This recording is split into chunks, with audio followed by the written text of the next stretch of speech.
नमस्कार, म सुभाष खनाल, मावि विज्ञान विषयको शिक्षक। मेरो कार्यरत विद्यालय श्री बालजीवन ज्योति मावि मनहरी 1 मकरी। आज म विद्यार्थी भाइ बहिनीहरूलाई ताप पाठको छलफल गराउनेछु। उक्त पाठसँग सन्दर्भित विषयवस्तुमा यहाँहरूलाई प्रवेश गराएर छलफल गराउनेछु र एसईमा कस्ता खालका प्रश्नहरू सोध्छन् उक्त पाठबाट र महत्त्वपूर्ण विषयहरू के छन् उक्त पाठमा, त्यस विषयमा छलफल गराउनेछु। विद्यार्थी भाइ बहिनीहरूलाई ध्यान दिएर हेरिदिनु हुनका लागि अनुरोध गर्छु। एसई पुनर्ताजगी कक्षा अन्तर्गतको यो ताप हामीले आज अध्ययन गरिरहेका छौँ। विज्ञान विषयको ताप पाठमा प्रवेश गरेका छौँ र यो पाठसँग सम्बन्धित परिभाषाहरू, यो पाठमा सोध्ने महत्त्वपूर्ण प्रश्नहरूको बारेमा हामी छलफल गर्छौँ। भाइ बहिनीहरूले साथ र सहयोग गर्नुहोला। मैले सुरु गरिराखेको छु। ताप, हिट, ताप पदार्थमा भएका अणुहरूको कम्पनबाट उत्पन्न गतिशक्तिको योगलाई ताप शक्ति भनिन्छ। पदार्थमा, वस्तुमा भएका अणुहरूको कम्पनबाट, अणुहरू जब कम्पन हुन्छ त्यसमा काइनेटिक इनर्जी हुन्छ, त्यो गतिशक्तिको योगलाई नै, त्योसँग भएको काइनेटिक इनर्जीको योगलाई, गतिशक्तिको योगलाई हामी ताप भनेर भन्ने गर्छौँ। ताप भनेको के हो भनेर प्रश्न सोध्न सक्छ। सामान्य 1 नम्बरमा यो याद राख्नुपर्छ। जति पनि मैले पोइन्ट्सहरू इन्क्लुड गरेको हुन्छु ती पोइन्ट्सहरू सोध्न सक्ने, ख्याल गर्नुपर्ने खालका भएरै यहाँ इन्क्लुड गरेको हुँ। तापको एसआई एकाइ जुल हो भने सिजिएस एकाइ क्यालोरी हो र 1 क्यालोरी बराबर 4.2 जुल हुने गर्छ। 1 क्यालोरी भनेको 4.2 जुल हुन्छ। कहिलेकाहीँ 1 जुल भने कति हो भने 1/4.2 जुल, 1/4.2। 1 जुल भनेको के हो भने अथवा कति हो भने 1/4.2 क्यालोरी हुन्छ। त्यो भ्यालुको हिसाबले 1 जुल इज इक्वल टु 1/4.2 क्यालोरी हुन्छ र 1 क्यालोरी बराबर 4.2 जुल हुन्छ। ताप के कुरामा भर पर्छ त? तापको परिमाण निम्नलिखित 2 कुराहरूमा निर्भर रहन्छ। एउटा, पदार्थमा रहेका अणुहरूको संख्या, अर्थात् सबै अणुहरूको संख्या जोड्यो भने त पिण्ड बन्छ। पिण्डमा भर पर्छ, एउटा कुरा भयो। तापको परिमाण एउटा पिण्डमा भर पर्छ अथवा त्यसमा भएका अणुहरूको संख्यामा भर पर्छ। अर्को, अणुहरूको औसत गतिशक्ति, average kinetic energy of the atoms और molecules present in a body भनेर हामी भन्ने गर्छौँ। जब तापको बारेमा केही जानकारी भयो, अब तापक्रम, टेम्परेचर भाइ बहिनीहरू, टेम्परेचरको बारेमा जानकारी लिउँ। पदार्थका अणुहरूमा भएको औसत गतिशक्तिलाई, average kinetic energy of the atoms और molecules present in a body is called temperature. पदार्थमा भएका अणुहरूमा भएको औसत गतिशक्तिलाई तापक्रम भनेर भन्ने गरिन्छ। तापक्रमको एकाइ degree Celsius, degree Fahrenheit, Kelvin, Reaumur आदि स्केलमा नाप्ने गरिन्छ। आदि एकाइमा तापक्रमलाई नाप्ने गरिन्छ। डिग्री सेल्सियस, डिग्री फारेनहाइट वा केल्भिन। एकदम इम्पोर्टेन्ट क्वेसन हो। ताप र तापक्रम बीच फरक भाइ बहिनीहरूलाई सोध्ने गर्छ। तपाईँहरूले एकदम मेमोराइज गर्नुपर्छ, सम्झिनुपर्छ। ताप र तापक्रम बीच फरक लेख्नुहोस् भनेर सोध्छ। यो याद गर्नुहोला। ताप, पहिलो परिभाषा, पदार्थमा भएका अणुहरूको कम्पनबाट उत्पन्न गतिशक्तिको योगलाई ताप शक्ति भनिन्छ अथवा ताप भनिन्छ। भने तापक्रम, पदार्थका अणुहरूमा भएको औसत गतिशक्तिलाई तापक्रम भनिन्छ। तापको एसआई एकाइ जुल हो भने तापक्रमको एसआई एकाइ के हो त भन्दाखेरि केल्भिन हो। तपाईँहरूले हेर्न सक्नुहुन्छ। त्यसैगरी तापक्रमको कारक हो। ताप भएन भने तापक्रम पैदा हुँदैन। ताप भएपछि बल्ल तापक्रम पैदा हुन्छ। त्यसकारणले तापक्रमको कारण ताप हो भने तापक्रम चाहिँ के हो त भन्दाखेरि, सरी यो गएको छ। तापक्रम चाहिँ के हो त भन्दाखेरि तापको असर हो, तापको असर। Effect of heat is temperature. Temperature भनेको तापको असर हो। त्यसैगरी तापलाई क्यालोरीमिटरले नापिन्छ। क्यालोरीमिटर भन्ने उपकरण हुन्छ, त्यसले नापिन्छ तापलाई भने तापक्रमलाई थर्मोमिटरले नाप्ने गरिन्छ। तापक्रमलाई थर्मोमिटर तपाईहरु ज्वरो आउँदाखेरि अन्य अवस्थामा थर्मोमिटर राखेर नापेको देख्न सक्नुहुन्छ। त्यस्तै ल्याबहरुमा ल्याबोरेटरी थर्मोमिटरहरु राखेको देख्न सक्नुहुन्छ, त्यसबाट तापक्रम नाप्ने गरिन्छ। थर्मोमिटरमा प्रयोग गरिने तरल पदार्थ कुन तरल पदार्थ थर्मोमिटरमा प्रयोग गरिन्छ त? पहिलो पारो, मर्करी, Hg सिम्बल दिन्छ त, थर्मोमिटरमा प्रयोग गर्ने तरल पदार्थ हो। चाँदी जस्तै टल्किने, सजिलै केस नलीमा देख्न सकिने, तापक्रमको वृद्धि अनुसार आयतन पनि एकनासले वृद्धि हुने भएका कारणले यो तरल पदार्थलाई भन्नाले पारोलाई थर्मोमिटरमा प्रयोग गरिन्छ। टल्किन्छ चाँदी जस्तै, बाहिरबाट हेर्दाखेरि देख्न सकिन्छ, केस नलीको भित्तामा टाँसिदैन। तापक्रमको वृद्धि अनुसार यसको एक्सपान्सिभिटी युनिफर्म टाइपको एक्सपान्सिभिटी छ, त्यसकारणले यसलाई थर्मोमिटरमा प्रयोग गरिएको हो। अर्को, यसको उम्लने बिन्दु 357 डिग्री सेल्सियस छ पारोको भने जम्ने बिन्दु -39 डिग्री सेल्सियस छ। त्यसकारणले धेरै न्यून तापक्रममा यसलाई लगेर प्रयोग गर्न सकिँदैन। हिमाल आरोहीहरूले यसलाई प्रयोग गर्दैनन्। यसलाई एकदमै उच्च टेम्परेचर नाप्नु पर्यो भने यो पारो राखिएको थर्मोमिटर प्रयोग गरिन्छ।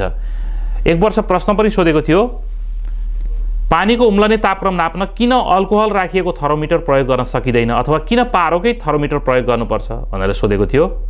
अल्कोहलको उम्लिने बिन्दु 78 डिग्री सेल्सियस छ, तर पानीको उम्लने बिन्दु 100 डिग्री सेल्सियस छ। भनेपछि 78 मै अल्कोहल उम्लिसक्छ, यसले नाप्न सक्दैन पानीको उम्लने बिन्दु। त्यसकारण पारो राखिएको थर्मोमिटर चाहिन्छ पानीको उम्लने बिन्दु नाप्नको लागि।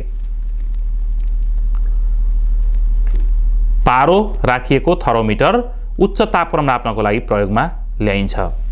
यसपछि थर्मोमिटरमा प्रयोग गर्ने अर्को तरल पदार्थ भनेको अल्कोहल पनि हो। अल्कोहल सर्वसुलभ रूपमा पाइने, जता पनि पाइन्छ, सस्तो हुन्छ, यसको रङ हुँदैन र रङको मिश्रणबाट सजिलै देखिने बनाउन सकिन्छ र केस नलीको भित्तामा पनि यो टाँसिदैन। जुन त्यो बीचमा केस नलीमा यो राखिएको हुन्छ त्यसको भित्तामा टाँसिदैन, त्यसकारणले यसलाई थर्मोमिटरमा प्रयोगमा ल्याइन्छ अल्कोहललाई। अल्कोहल 78 डिग्री सेल्सियसमै उम्लिन्छ, त्यसकारणले धेरै तातो तापक्रम यसले नाप्न सक्दैन। अघि पनि भनिसके मैले, पानीको उम्लने बिन्दु समेत यसले नाप्न सक्दैन। त्यसकारण यो चाहिँ विशेष गरी न्यून तापक्रम नाप्न प्रयोग गरिन्छ। यो -117 डिग्री सेल्सियससम्म जम्दैन। -117 डिग्री सेल्सियससम्म पुगेपछि बल्ल जम्छ। त्यसकारणले हिमाल चढ्नेहरूले अल्कोहल राखेको थर्मोमिटर लिएर जाने गर्छन्। किन हिमाल आरोहीहरूले अल्कोहल राखिएको थर्मोमिटर प्रयोग गर्छन् भनेर पनि प्रश्न सोध्न सक्छ। यसको जम्ने बिन्दु एकदमै न्यून भएकाले हिमाल आरोहीहरूले यो थर्मोमिटर प्रयोग गर्छन् भन्ने कुरा बुझ्नुपर्छ। तापक्रम मापन यन्त्र र यसको बनावट, थर्मोमिटर एन्ड इट्स स्ट्रक्चर कसरी बनाउँछ? कुनै पनि वस्तुको तापक्रम नाप्न प्रयोग गरिने उपकरणलाई तापक्रम मापक यन्त्र अथवा थर्मोमिटर भनिन्छ। थर्मोमिटर भनेको के हो भने वस्तुको तापक्रम नाप्न प्रयोग गरिने उपकरणलाई तापक्रम मापक यन्त्र अथवा थर्मोमिटर भनिन्छ। थर्मोमिटर कुन सिद्धान्तमा बन्छ भन्दाखेरि तरल पदार्थलाई तताउँदा यसको आयतन वृद्धि हुन्छ भन्ने सिद्धान्तमा आधारित भएर थर्मोमिटर बन्ने गर्दछ। कुनै पनि तरल पदार्थलाई तताउँदा यसको आयतन वृद्धि हुन्छ भन्ने सिद्धान्तमा आधारित भई थर्मोमिटर बनाइन्छ। एक वर्ष प्रश्न सोधेको छ, तरल पदार्थलाई तताउँदा यसको आयतन वृद्धि हुन्छ भन्ने सिद्धान्तमा आधारित भई बनाइएको उपकरणको नाम लेख भनेको छ। तपाईहरुले बुझ्नुपर्छ त्यो भनेको थर्मोमिटर नै हो। थर्मोमिटरको घाँटी साँघुरो र यसमा गरौँ बल प्रयोग गरिएको हुन्छ किन भनेर सोध्ने गर्छ। यहाँ मैले त्यो कुराको उल्लेख गरेको छु। थर्मोमिटरको घाँटी साँघुरो हुन्छ र यसमा गरौँ बल प्रयोग गरिन्छ। यसो गर्नाले, त्यो घाँटी साँघुरो बनाउनाले माथि चढिसकेको पारो छिटै तल झर्दैन। यस्तो गर्नाले पारो छिटै तल नझरी लेखिएको अङ्क स्पष्टसँग देखिने हुन्छ। र गरौँ बल प्रयोग गर्नको फाइदा के हो भने थर्मोमिटर ठाडो बनेर उभिन सहयोग पुग्दछ। यो पनि कारण तपाईहरुले महत्त्वपूर्ण रूपमा याद गर्नुपर्ने हुन्छ, ख्याल गर्नुपर्ने हुन्छ। भाइ बहिनीहरुले यो कुरालाई मनन गर्नुहोला। तापक्रम मापक यन्त्रको प्रकार र उपयोगिता। अब थर्मोमिटरहरू कस्ता कस्ता हुन्छन् र के काममा प्रयोग गरिन्छ यो कुरा पनि सम्झिनु पर्यो। सबभन्दा पहिला क्लिनिकल तापक्रम मापन यन्त्र, क्लिनिकल थर्मोमिटर। क्लिनिकल थर्मोमिटर यस्तो स्ट्रक्चर हुन्छ, तपाईहरुले एकदमै धेरै देख्नु भएको छ। मर्करी छ, त्यहाँ बल्ब छ, थ्रेड छ, त्यहाँ धागो भने अथवा त्यो अङ्कहरू लेख्ने अवस्था। त्यसपछि कन्स्ट्रिक्सन भनेको त्यो अघि मैले भने थिएँ अलि घाँटी साँघुरो बनाइएको कुरा छ, त्यहाँ कन्स्ट्रिक्सन राखेको छ। मानिसको शरीरको तापक्रम नाप्न प्रयोग गरिने उपकरणलाई क्लिनिकल थर्मोमिटर भनिन्छ। त्यस्तो थर्मोमिटर जसले मानिसको शरीरको तापक्रम नाप्छ भने त्यसलाई हामी क्लिनिकल थर्मोमिटर भनेर भन्छौँ। यसमा दुईवटा स्केल हुन्छ, एउटा डिग्री सेल्सियस स्केलमा राखिएको हुन्छ, क्यालिब्रेसन गरिएको हुन्छ, त्यहाँ अङ्कहरू लेखिएको हुन्छ, भने अर्को डिग्री फारेनहाइटमा क्यालिब्रेसन गरिएको हुन्छ, त्यहाँ स्केल बनाइएको हुन्छ। मानिसको शरीरको तापक्रम नाप्दाखेरि 37 डिग्री सेल्सियस 37 डिग्री सेल्सियस अर्थात् 98.6 डिग्री फारेनहाइट 98.6 डिग्री फारेनहाइट मानिसको नर्मल ह्युमन बिइङको सामान्य अवस्थामा मानिसको टेम्परेचर यति हुने गर्छ। 37 डिग्री सेल्सियस अर्थात् 98.6 डिग्री फारेनहाइट। यो भन्दा तापक्रम नाग्यो भने, माथितिर लाग्यो भने 99 डिग्री फारेनहाइट अथवा त्यो भन्दा माथि गयो भने हामी के बुझ्छौँ भने उक्त व्यक्तिलाई ज्वरो आयो भनेर बुझ्ने गर्छौँ। अनकम्फर्ट भयो, शरीर सामान्य अवस्थामा छैन भनेर बुझ्ने गरिन्छ। यो एउटा चित्र हेर्नुहोला तपाईहरुले भाइ बहिनीहरु। आजभोलि यो खालको थर्मोमिटर, हिजो आज क्लिनिकल तापक्रम मापन यन्त्रलाई डिजिटल थर्मोमिटरले विस्थापित गर्दै गइरहेको छ। त्यसमा कुनै तरल पदार्थ राखिदैन, सोझै अङ्क आउँछ। अहिले त झन् यो डिजिटलबाट पनि सेन्सर थर्मोमिटर आइसकेको छ। तपाईको निधारमा ट्याक्क छोयो, अङ्क दिया, धेरै बेर राखिरहनै पर्दैन, 2 मिनेट कुरिरहनु पनि पर्दैन। सेन्सर थर्मोमिटर आएको छ। त्योभन्दा अगाडिको यो डिजिटल थर्मोमिटर, यो चाहिँ अलि मिडिल खालको थर्मोमिटर हो। सेन्सर एकदम फास्ट काम गर्छ। तपाईको यो क्लिनिकल थर्मोमिटर पुरानो पारो राखिएको थर्मोमिटरले अलिक ढिलो काम गर्छ अथवा त्यसमा अङ्कहरू हेर्न गाह्रो हुन्छ, क्यालिब्रेसनहरू हेर्न। यसमा सोझै अङ्क दिन्छ यो डिजिटल थर्मोमिटरले। हिजो आज क्लिनिकल तापक्रम मापन यन्त्रलाई डिजिटल थर्मोमिटरले विस्थापित गर्दै गइरहेको छ। यसमा कुनै पनि तरल पदार्थहरू, पारो वा अल्कोहल प्रयोग गरिएको हुँदैन। यसले शरीरको तापक्रमलाई अङ्कमा देखाउने गर्छ। डिजिटल थर्मोमिटरको विशेषता यस्तो छ। मैले पहिलो थर्मोमिटरको टाइप भने क्लिनिकल थर्मोमिटर। यो दोस्रो थर्मोमिटर प्रयोगशाला थर्मोमिटर, ल्याबोरेटरी थर्मोमिटर। हावा, पानी र अन्य वस्तुहरूको तापक्रम मापन गर्नको लागि प्रयोग गरिने तापक्रम मापक यन्त्रलाई प्रयोगशाला तापक्रम मापक यन्त्र अथवा ल्याबोरेटरी थर्मोमिटर भनिन्छ। अरू वस्तुको तापक्रम नाप्नु पर्यो, शरीरको तापक्रम भन्दा बाहेक, अथवा एटमोस्फेरिक कन्डिसनहरूको बारेमा जानकारी लिनु पर्यो, ल्याबोरेटरीको प्रयोगशालाको टेम्परेचर नाप्नु पर्यो, कुनै रुमको टेम्परेचर नाप्नु पर्यो, कोठाको तापक्रम नाप्नु पर्यो, त्यस्तो बेलामा प्रयोगशाला थर्मोमिटर प्रयोगमा ल्याइन्छ। यसको चित्र पनि तपाईहरुले हेर्न सक्नुहुन्छ, मैले यहाँ देखाइदिएको छु। तेस्रो टाइप थर्मोमिटरको तेस्रो टाइप, तापक्रम मापक यन्त्रको तेस्रो प्रकार, अधिकतम र न्यूनतम तापक्रम मापक यन्त्र, maximum minimum thermometer, maximum and minimum thermometer. कुनै पनि निश्चित ठाउँको 24 घण्टा भित्रको तापक्रम वा तापक्रमको परिवर्तन मापन गर्नका लागि प्रयोग गरिने तापक्रम मापक यन्त्रलाई अधिकतम न्यूनतम तापक्रम मापक यन्त्र भनिन्छ।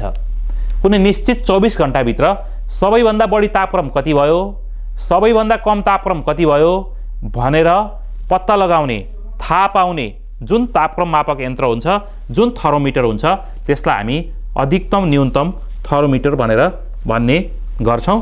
यसको चित्र हेर्न सक्नुहुन्छ।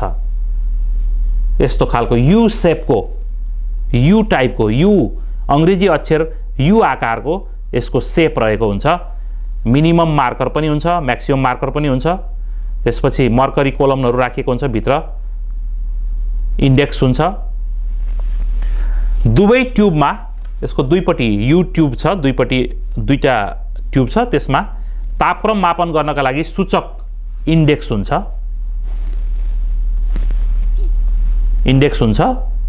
थर्मोमिटरलाई मिलाउन, सेट गर्न चुम्बकको मद्दतले सूचकलाई पारोको सतहसँग छुने गरी तलतिर सार्नुपर्छ। त्यहाँ चुम्बकले इन्डेक्सलाई सार्ने गरिन्छ। तापक्रम नाप्दा सूचकको तल्लो छेउले स्केलको जुन अङ्क देखाउँछ तिनै अङ्कलाई अधिकतम र न्यूनतम तापक्रम भनिन्छ। त्यो सूचकको तल्लो छेउको आधारमा थाहा हुन्छ तापक्रम। यी तीन खालका थर्मोमिटरहरू भए, एउटा क्लिनिकल थर्मोमिटर, अर्को ल्याबोरेटरी थर्मोमिटर, अर्को म्याक्सिमम मिनिमम थर्मोमिटर। अब यसपछि हामी विशिष्ट ताप धारण क्षमता अथवा स्पेसिफिक हिट क्यापासिटीको बारेमा पढ्छौं। कुनै वस्तुको 1 किलोग्राम पिण्डको तापक्रम 1 डिग्री सेल्सियसले बढाउन वा घटाउन आवश्यक ताप शक्तिको परिमाणलाई सो वस्तुको विशिष्ट ताप धारण क्षमता SHC विताक्ष विशिष्ट ताप धारण क्षमता भनेर भन्ने गरिन्छ। ताप धारण क्षमता, ताप सहन गर्न सक्ने क्षमता, ताप खप्न सक्ने क्षमता। जसले ताप खप्न सक्छ उसको तापक्रम ढिलो बढ्छ, ढिलो घट्छ। जसले खप्न सक्दैन उसको तापक्रम छिटो बढ्छ, छिटो घट्छ। त्यसकारण विशिष्ट ताप धारण क्षमता कम हुनेको तापक्रम छिटो बढ्ने र छिटो घट्ने गर्छ भने विशिष्ट ताप धारण क्षमता बढी हुनेको तापक्रम ढिलो बढ्ने र ढिलो घट्ने गर्छ। यसको परिभाषा भाइ बहिनीहरूले देखिसक्नु भएको छ। 1 केजी पिण्ड भएको वस्तुको तापक्रम 1 डिग्री सेल्सियसले बढाउन वा घटाउन जति ताप शक्ति आवश्यक पर्छ त्यसलाई हामी विशिष्ट ताप धारण क्षमता भनेर भन्छौं। विशिष्ट ताप धारण क्षमतालाई एसआई प्रणालीमा जूल प्रति किलोग्राम प्रति degree Celsius, joule per KG per degree Celsius एकाइमा नापिन्छ। एकाइ पनि सम्झिनुपर्छ। भएका वस्तुहरूमध्ये, हामीलाई थाहा भएका वस्तुहरूमध्ये पानीको विशिष्ट ताप धारण क्षमता अरू पदार्थको तुलनामा सबैभन्दा बढी छ, सबैभन्दा धेरै छ, जुन चाहिँ 4200 joule per KG per degree Celsius रहेको छ। पानीको विशिष्ट ताप धारण क्षमता। पानीको विशिष्ट ताप धारण क्षमता अरू पदार्थको तुलनामा बढी भएको कारण पानी ढिलो तात्ने र ढिलो सेलाउने गर्छ। जुन वस्तुको विशिष्ट ताप धारण शक्ति धेरै छ त्यो तात्दा पनि ढिलो तात्छ, सेलाउँदा पनि ढिलो सेलाउँछ। मानौ त्यसले ताप सोच्नु पर्यो पनि धेरै सोचेर लिन सक्छ, ताप दिनु पर्यो भने पनि धेरै दिन सक्छ। त्यसकारण पानीलाई इन्जिन चिसो गर्न, त्यस्तै गरी तातो पानीलाई हट वाटर ब्यागमा भरेर शरीर तताउन पनि उपयोग गरिन्छ। कुनै चिजलाई तताउनु पर्यो पनि पानी उपयोगी हुन्छ, कुनै चिजलाई चिस्याउनु पर्यो पनि पानी उपयोगी हुन्छ। जस्तो गाडीको रेडिएटरहरू चिस्याउनु पर्यो भने पानी हाल्ने गरिन्छ। किन पानी हाल्ने गरिन्छ भन्दाखेरि यसको विशिष्ट ताप धारण क्षमता बढी हुन्छ, यसले धेरै ताप सोसेर लिइदिन्छ र इन्जिन चिस्याउन सहयोग गर्छ। त्यसैगरी हट वाटर ब्यागमा फेरि किन पानी हालिन्छ तताउनको लागि भन्दाखेरि यसले धेरै ताप दिन सक्छ। त्यसकारणले धेरै ताप दिने भएकोले, लामो समयसम्म ताप दिने भएकोले हट वाटर ब्यागमा राखेर शरीरलाई तताउन, शरीरका भागहरू सेक्नको लागि प्रयोग गरिन्छ। कहिलेकाहीँ प्रश्न सोध्ने गर्छ, समुद्रको बीचमा रहेको टापुमा खासै तापक्रममा भिन्नता हुँदैन किन भन्छ। तपाईहरुलाई थाहा छ समुद्रमा धेरै पानी हुन्छ, पानीको विशिष्ट ताप धारण क्षमता बढी हुन्छ। विशिष्ट ताप धारण क्षमता बढी भएपछि मानव टापुको तापक्रम घट्न खोज्यो भने समुद्रले त्यसलाई ताप दिन्छ, धेरै ताप दिएर तापक्रम घट्न दिँदैन। त्यसैगरी तापक्रम, टापुको तापक्रम बढ्न खोज्यो भने समुद्रको विशिष्ट ताप धारण क्षमता बढी भएकोले त्यहाँ पानी भएकोले बढी भएकोले त्यसले ताप सोसेर लिइदिन्छ। धेरै ताप सोसेर लिएपछि के हुन्छ भने त्यसको तापक्रम बढ्न पनि दिँदैन। यो पानीको विशिष्ट ताप धारण क्षमता बढी भएका कारणले धेरै ताप सोच्ने र दिन सक्ने भएकाले समुद्रको बीचमा रहेको टापुको तापक्रम खासै फरक पर्दैन, उति नै रहिरहन्छ। जुन पदार्थको विताक्ष बढी हुन्छ त्यो ढिलो तात्ने र ढिलो सेलाउने गर्छ भने कम विताक्ष हुने विशिष्ट ताप धारण क्षमता हुने वस्तु छिटो तात्ने र छिटो सेलाउने गर्छ। बालुवाको विशिष्ट ताप धारण क्षमता कम भएकाले मरुभूमि छिटो तात्ने र छिटो सेलाउने गर्छ। किन मरुभूमि दिउँसो निकै तातो र राति निकै चिसो हुन्छ भनेर प्रश्न सोध्ने गर्छ? त्यसको लागि मरुभूमिमा बालुवा हुन्छ, बालुवाको विशिष्ट ताप धारण क्षमता कम हुन्छ, त्यसकारणले यो छिटो तात्ने र छिटो सेलाउने गर्छ। ताप समीकरण यसपछि यो विशिष्ट ताप धारण क्षमतासँग सम्बन्धित यति नै कुराहरू भयो। अहिले पछि हामी क्वेसनमा एउटामा छलफल गरौँला। ताप समीकरण हिट इक्वेसन भन्छौँ हामी। वस्तुले गुमाएको वा ग्रहण गरेको तापको परिमाण त्यस वस्तुको पिण्ड विशिष्ट ताप धारण शक्ति र वृद्धि वा कमी भएको तापक्रमको गुणनफलसँग बराबर हुन्छ। यसलाई ताप समीकरण भनिन्छ।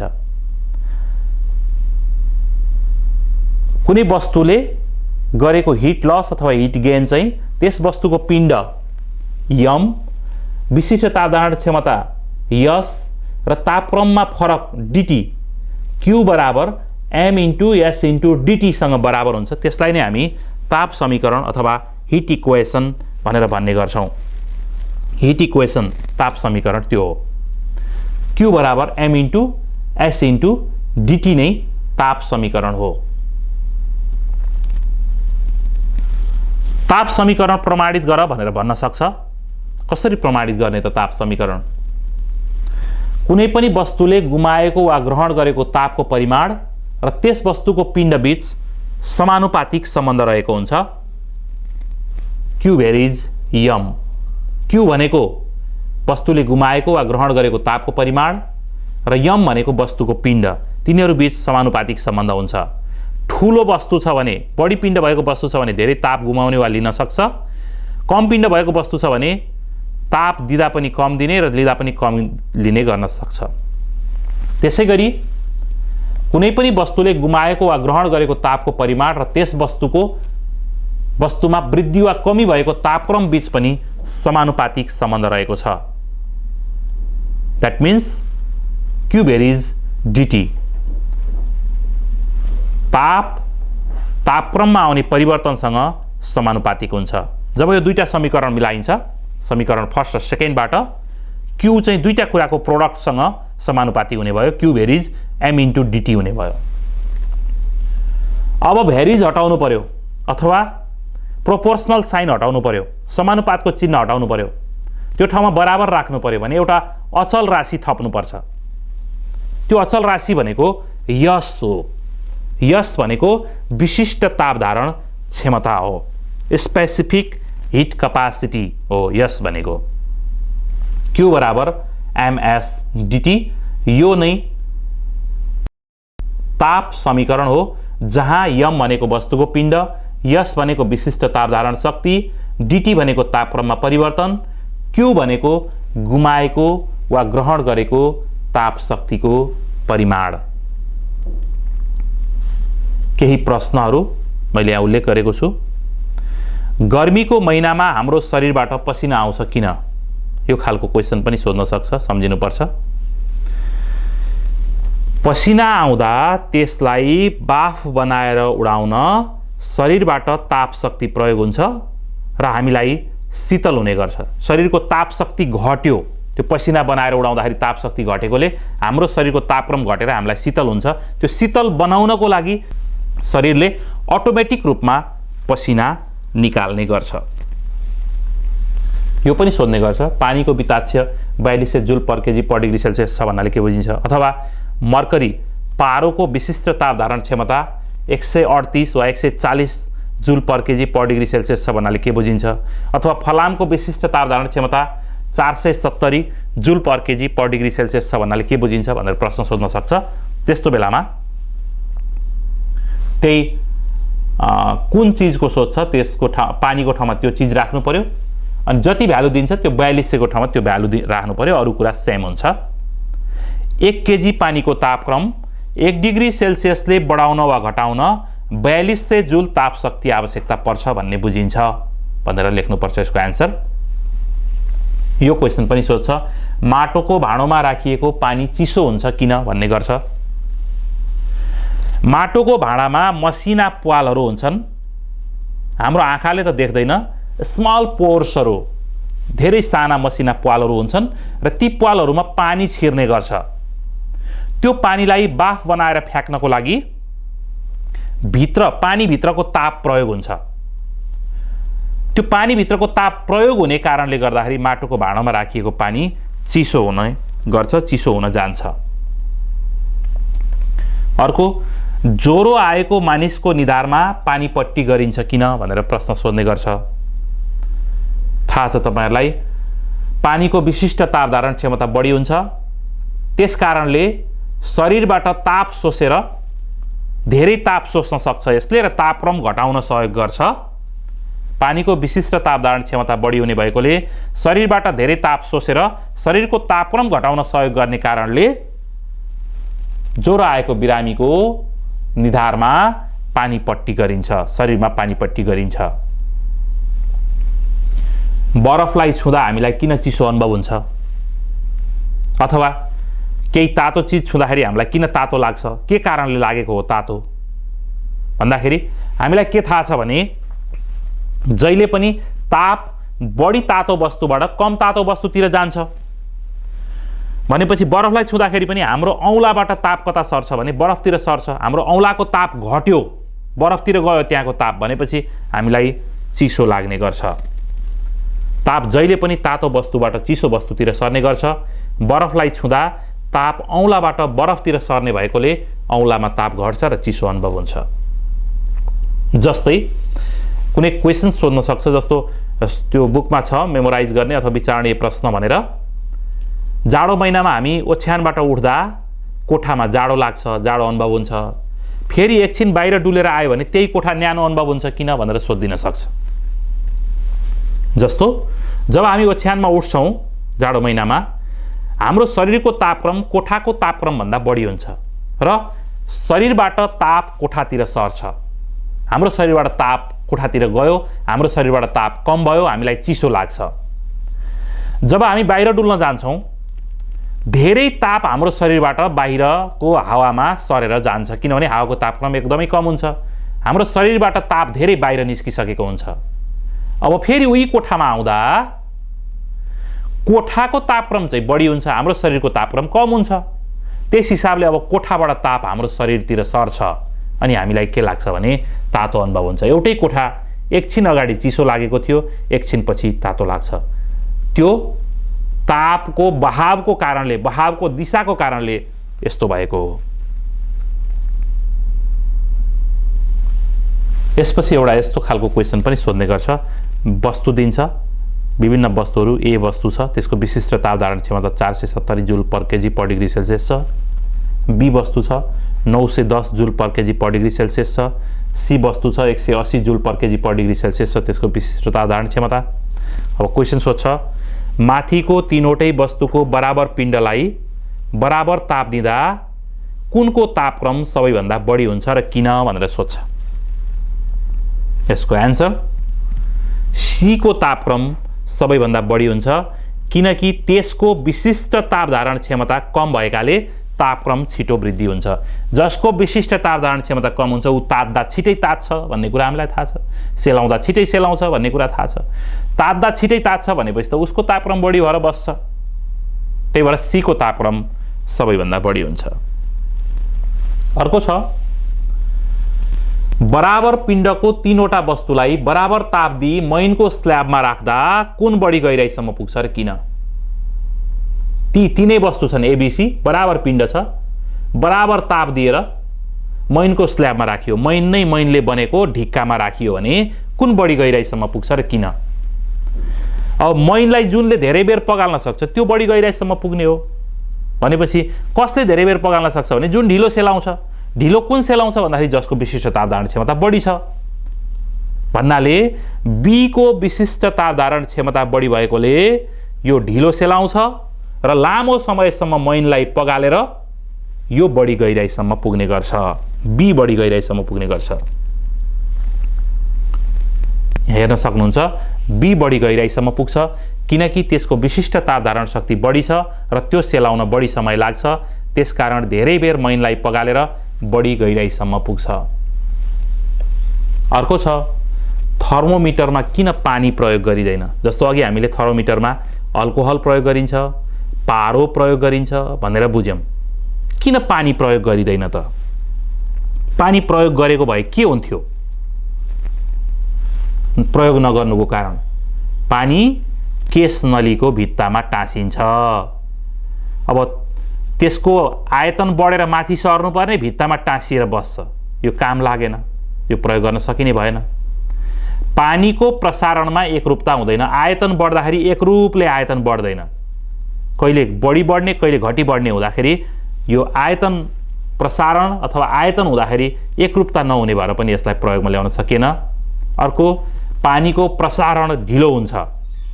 यसको एक्सपान्सन हुँदाखेरि अथवा फैलिँदाखेरि यसको आकार बढ्दाखेरि आयतन बढ्दाखेरि ढिलो आयतन बढ्छ। त्यसकारणले यो काम लागेन। थ्याङ्क यू सम्पूर्ण विद्यार्थी भाइ बहिनीहरूलाई। यो ताप पाठ आज हामीले छलफल गऱ्यौँ। यतिखेरसम्म ताप पाठको विषयवस्तुहरूलाई तपाईहरूले ध्यानपूर्वक हेरेर बस्नुभयो, विशेष धन्यवाद दिन चाहन्छु। र साथ सहयोगका लागि तपाईहरूको कमेन्टका लागि पनि अनुरोध गर्छु। आजको कक्षा यतिखेरसम्म चल्यो, अब समाप्त भएको छ। धन्यवाद।